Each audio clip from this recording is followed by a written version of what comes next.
नमस्कार। मैं professor Amitabh Banerjee critical thinking का सेशन चालू रखते हुए आज हम इसका जो किताब हमने पाठ्य पुस्तक लिया था, art of thinking clearly, Rolf Dobelli, इसके हमने करीब आधे से ज़्यादा छोटे छोटे चैप्टर्स हैं। उसमें मैसेज है, बड़े गहरे मैसेज है छोटे चैप्टर में। उसके ऊपर हमने टिप्पणी किए हैं। आज हम इसके, क्योंकि मैंने थोड़ा पलटे हैं तो अधिकतम जो इन्होंने थीम दिए हैं, क्योंकि कई छोटे छोटे चैप्टर्स में एक ही मैसेज को दूसरे तरीके से पेश किया है, तीसरे में तीसरे तरीके से, तो एक ही मैसेज को तीन चार तरीके से उन्होंने पेश किया है कि हम थिंकिंग हमारा क्लियर कैसे हो सकता है। और इसलिए मैं अभी सोच रहा हूँ कि अभी रेपिटेशन होंगे, तो इसलिए अभी ये मैं एंड में इन्होंने एक समरी दिया है पूरे किताब का जो मैसेज है, तो मैं सोचा कि अभी हम ये समरी थोड़ा सबसे लंबा समरी है। इनके चैप्टर सबसे छोटे थे पर समरी लंबा है, क्योंकि ये एक पूरा एक सबको डॉट्स कनेक्ट करके आपका एक फाइनल मैसेज दिया है। तो हम इसको फाइनल मैसेज, आज हम इसके ऊपर बात करते हैं कितना हम इसको, जो इसमें भी बहुत अच्छे अच्छे ये है साधन है आपका, थिंकिंग कैसे इम्प्रूव करेंगे।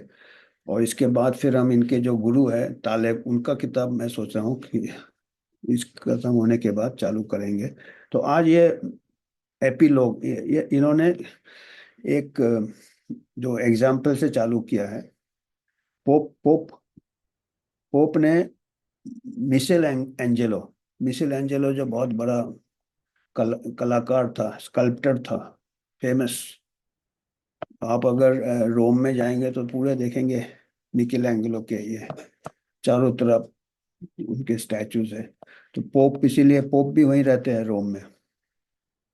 तो पोप ने मिशेल एंजेलो से पूछा कि आपका जीनियस का सीक्रेट क्या है। आपने, how have you created the statue of David. David उनका क्रिश्चियन माइथोलॉजी में डेविड एंड गोलायथ। डेविड तो था जिसने कि बहुत बड़े जायंट को गिराया था, गोलायत को। मास्टरपीस ऑफ ऑल मास्टरपीस, सबसे बेस्ट मास्टरपीस मिशेल एंजेलो का डेविड का स्टैचू था, रोम में है। बोला कि फिर पोप ने पूछा मिशेल एंजेलो से कि आपने डेविड का ये कैसे बनाया आपने, इतना बड़ा जीनियस का काम है। तो डेविड ने कहा कि बहुत ही सिंपल था, हमको ज्यादा मेहनत नहीं करना पड़ा। जो जिस पत्थर से हमने बनाए थे, उस पत्थर से हमने, जो डेविड नहीं था, जो जो चीज डेविड नहीं था उसको हमने निकाल दिया, वो डेविड बन गया। मतलब ये एक प्रकार से एग्जाम्पल है कि अगर हमारा थिंकिंग, पहले भी मैं कई बार बताया कि ज़्यादा आईक्यू की जरूरत नहीं है। हमारा जो थिंकिंग अंदर रहता है, हमारा में भी जो डेविड, हर मूर्ति के डेविड की मूर्ति हर पत्थर के अंदर होगा। और अगर वो जो जो डेविड नहीं है वो आप निकाल दो तो डेविड बन जाएगा, या कोई भी चीज़ का आप मूर्ति बना रहे हो। तो हमारा थिंकिंग है, हमारा करेक्ट ट्रूथ हमारे अंदर है, पर हमारे ऊपर इतने कई लेयर्स आ जाते हैं, बायस आ जाते हैं, भावना आ जाता है, ये आ जाता है, जो कि हमको धीरे धीरे निकालेंगे तो हमारा फिर अनबायस थिंकिंग होगा। ये मेरे को लगता है ये कहना चाहते हैं। तो वो फिर ये ऑथर कहते हैं कि हमको अभी ईमानदार होना चाहिए। ईमानदारी से हम कह सकते हैं कि हमको मालूम नहीं है कि हम कामयाब कैसे होते हैं। सक्सेस का कोई सीक्रेट नहीं है, हमको नहीं मालूम है, किसी को भी नहीं मालूम है कि वो सक्सेसफुल कैसे होता है। कोई भी चीज में सक्सेस, चाहे स्टैचू बनाने में या कोई भी चीज में सक्सेस। हमको ये भी नहीं मालूम है कि हम खुशी, हमको कैसे हैप्पी, सीक्रेट ऑफ हैप्पीनेस भी बोलता किसी को मालूम नहीं है। बड़े किताबें आती है हैप्पीनेस पर, उसकी मालूम नहीं है। पर एक चीज हमको मालूम है कि कामयाबी से क्या क्या चीजें कामयाबी को नुकसान पहुंचाता है, जिससे आप कामयाब नहीं होते हो। और हमको भी अच्छे से मालूम है कौन कौन चीज आपको दुखी करता है। तो बोला आप उस चीजों को अवॉइड करो, मतलब नेगेटिव चीजें को हटाओगे तो अपने आप पॉजिटिव चीज ऊपर आ जाएगा। अभी आपको कोई सक्सेस चाहिए कोई चीज में, तो आपको अगर अभी खाली सोना है, बैठे रहना है या दारू पीना है, तो वो तो सब उससे तो सक्सेस मिलेगा नहीं। उन चीजों को खत्म कर, तो हो सकता है सक्सेस मिल जाए। ऐसे फॉर हैप्पीनेस। और सबसे सिंपल है और फंडामेंटल है, negative knowledge what not to do is much more potent than positive knowledge what to do. हमको क्या नहीं करना चाहिए वो ज्यादा इंपॉर्टेंट है, हमको क्या करना चाहिए वो इतना इम्पोर्टेंट नहीं है। जो नहीं करना चाहिए उसको अगर हम नहीं करेंगे तो अपने आप हम ऊपर पहुंच जाएंगे, शायद। थोड़ा लग तो रहता है पर शायद, पर ज्यादा चांसेस है। Thinking more clearly and acting more shrewdly means adopting Michelangelo's method. वो मिशेल एंगलो का मेथड करना है कि भाई don't focus on David. David के ऊपर उसने ध्यान नहीं दिया, उसने दिया जो डेविड नहीं है उसको हटाओ, तो डेविड अपने आप आ जाएगा मूर्ति में। उसके ऊपर फोकस करो जो डेविड नहीं है, उसको हटाओ, उसको अलग अलग ठोक ठोक के अलग कर दो। तो हमारे आम आदमी के लिए हमारे जो भी एरर्स है, हम जो गलतियां करते हैं, उसको अगर हम हटा देंगे तो हमारा थिंकिंग अपने आप क्लियर हो जाएगा। आधे टाइम हम इधर उधर का सोचते रहते हैं, उसको हटा दो ना यार, छोड़ो ना। मैं क्या अगला क्या सोच रहा है वो सब छोड़ो, अगले का क्या सोचने से क्या अपन गलत ही हो सकते हैं, अगला और ही कुछ सोच रहा होगा, अपने बारे में सोचता ही नहीं होगा अगला, हम ही टेंशन ले रहे हैं, हमारा थिंकिंग। तो ऐसे चीजें हैं, अननेसेसरी थिंग्स में हम सोचते हैं। ग्रीक्स रोमन्स और medieval thinkers has a term for this, via negativa. Via negativa, पुराने ग्रीक्स रोमन्स इसके लिए एक लैंग्वेज दिया था। लिटरली का मतलब है negative path, path of renunciation, of exclusion, of reduction. Theologist, theology जो गॉड का ये करते हैं research, we cannot say what God is. वो कहते हैं कि जो थियोलॉजिस्ट है जो गॉड के ऊपर रिसर्च करते हैं वो कह नहीं सकते कि गॉड क्या है, वो खाली यही कह सकते हैं कि गॉड क्या नहीं है। तो अपने आप गॉड ऊपर आ जाता है, क्या नहीं है God. Apply to the present day we cannot say what brings us success. आज के दिन में हम ये नहीं कह सकते कि हमको कामयाबी कैसे मिलती है, सक्सेस। हम खाली वही बता सकते हैं कि जो कामयाबी से हमको रोकता है। आप डाउन साइड वाले को हटा दो, the thinking errors, and upside will take care of itself. अपने आप अपसाइड आ जाएगा, उसके लिए उसको उसके पीछे नहीं भागना पड़ेगा आपको। आपको नेगेटिव इमोशंस को ऊपर आप काबू पाओ। This is all we need to know, बस इतना ही है देखो सब। और कहते हैं as a novelist and company founder, ये कोई कंपनी भी फाउंड किए थे, उपन्यासकार भी है। इस ट्रैप में, कई ट्रैप में फंस चुके हैं कहते हैं, जैसे धक्के खा के ही सीखता आदमी।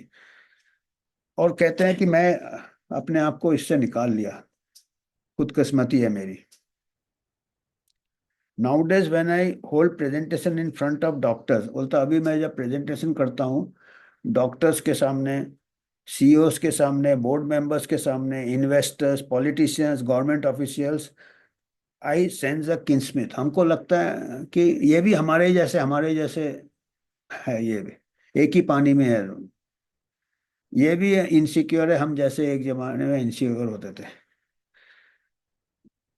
एक ही नाव में हैं हम लोग।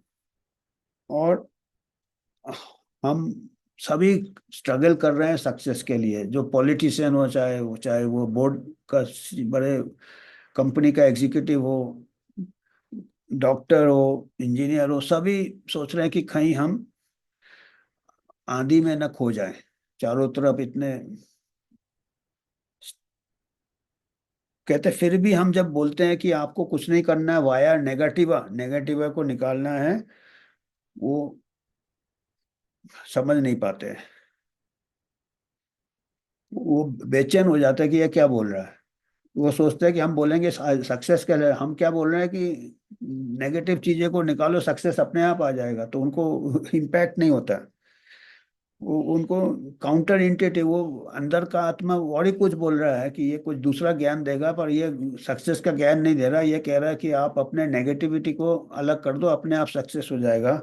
कल्चरल भी नहीं है। ये कहते हैं कि हमको ये सिखाया जाता है कि हम आज के जो किताबें आती है, सब में ये आता है कि सक्सेसफुल कैसे होना, ये होना। हम बता रहे हैं कि उसकी सक्सेसफुल की तरफ आप भागो नहीं।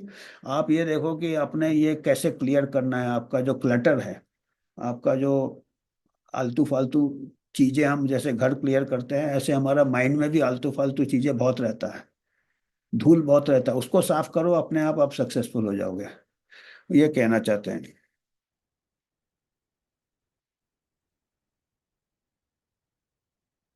तो ये एग्जाम्पल दिया कि, पर आप देखोगे कि अगर कोई रियल सक्सेसफुल आदमी को देखोगे तो उसका यही मंत्र रहता है। उन्होंने वॉरेन बुफे का नाम दिया है, जो कि बहुत बड़े ये है, इन्वेस्टर है। Warren Buffett, one of the richest man. कहता है कि वो, और अपने बारे में वॉरेन बुफे क्या कहता है, और उनके अपने पार्टनर के बारे में जो कि चार्ली मुंगर है। Charlie and I have not learn how to solve difficult business problems.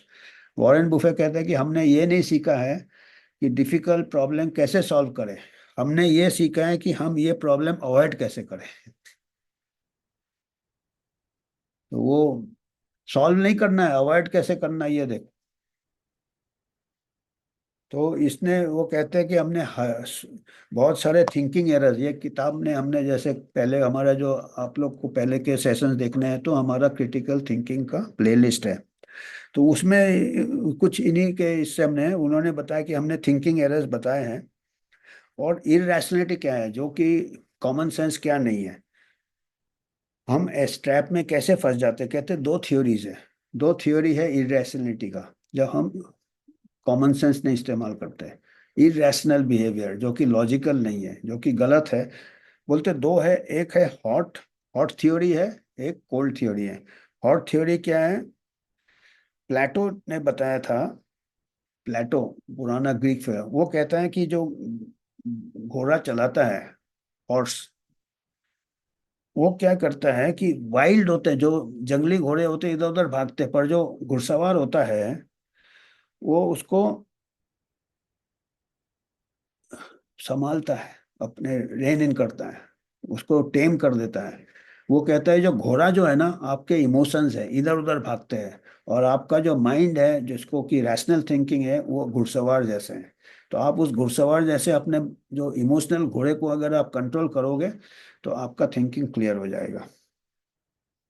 जो रीजन होता है माइंड, वो जो फीलिंग्स होते हैं आपके, भावना होता है, जो कि कई बार गलत होते हैं, कई बार हम भावित हो जाते हैं, भावुक हो जाते हैं, उसको कंट्रोल कर लोगे, तो वो जैसे वाइल्ड हॉर्स को आप कंट्रोल करते हैं, तो आपका स्टेबल थिंकिंग रहेगा।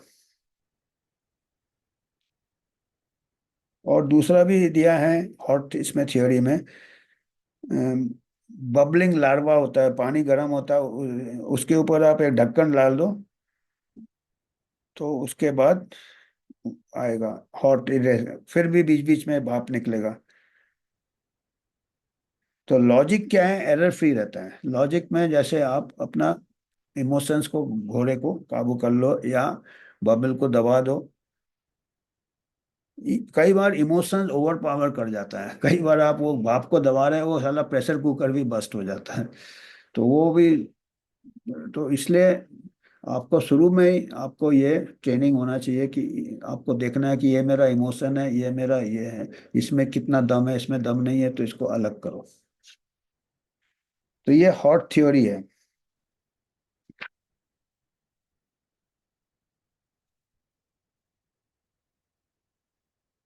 तो दूसरा है कोल्ड थ्योरी, एक है।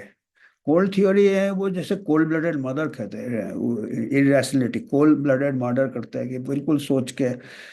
Second world war, many search for explanation of the Nazis, कईयों ने सोचा कि, रिसर्च किया कि ये नाजी लोग ने इतना क्रूर हरकत कैसे किया। इमोशनल आउटबर्स्ट वर रेयर। वो इमोशनल नहीं होते थे नाजी लोग, पर हिटलर इमोशनल नहीं था, पर इन्होंने ऐसे इतना इतना टॉर्चर कैसे किया, इतना इविल कैसे किया। तो कहते हैं उसका जो भाषण भी होता था वो भी शो होता था, अंदर से इतना नहीं वो इमोशनल होता था, वो शो होता था। Hypno stone cold calculation, Nazi madness, वो कहता है ये स्टोन कोल्ड,